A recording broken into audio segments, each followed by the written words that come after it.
Bienvenue dans cette nouvelle vidéo. Si vous êtes nouveau sur la chaîne, n'hésitez pas de vous abonner si ce n'est pas encore fait pour ne pas manquer nos prochaines vidéos.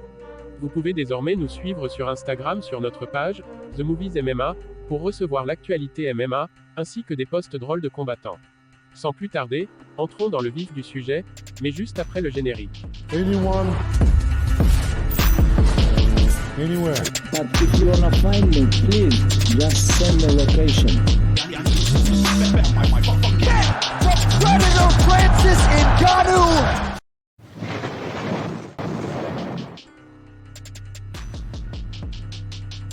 À l'occasion de l'UFC 270, Dana White rêvait sans doute de sacrer un nouveau champion poids lourd, en la personne de Ciryl Gane.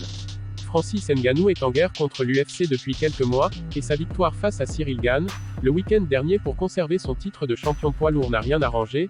En effet, quelques secondes seulement après la fin du combat, Dana White a fait preuve d'un énorme manque de respect envers le Camerounais dans l'octogone, vu qu'il ne lui a pas remis le titre personnellement, avant de disparaître étrangement sans assister à la conférence post-combat. En fait, le patron de l'UFC se sent peut-être dos au mur, une grande première dans l'histoire. Les combattants qui ont exprimé leur mécontentement, et des revendications claires sont nombreux, mais avant le Predator, personne n'était jamais sorti vainqueur de ce bras de fer. Avec son statut d'homme le plus puissant de la planète toujours intact, Francis Ngannou a toutes les cartes en main pour obtenir un meilleur contrat. En revanche, s'il s'était incliné, tous les efforts réalisés ces derniers mois auraient été vains, et c'est sans doute ce qu'espérait Dana White au fond de lui.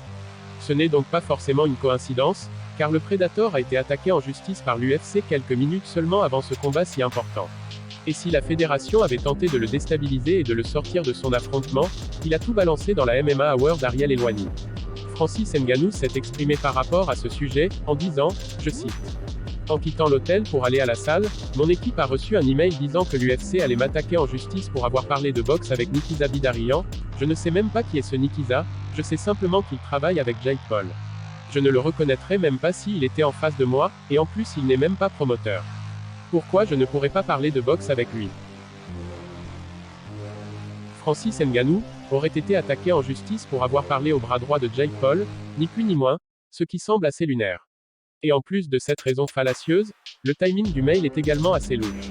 L'UFC savait pertinemment que le champion s'apprêtait à vivre le plus grand combat de sa carrière, lui faire parvenir cette décision à ce moment n'était sans doute pas le fruit du hasard.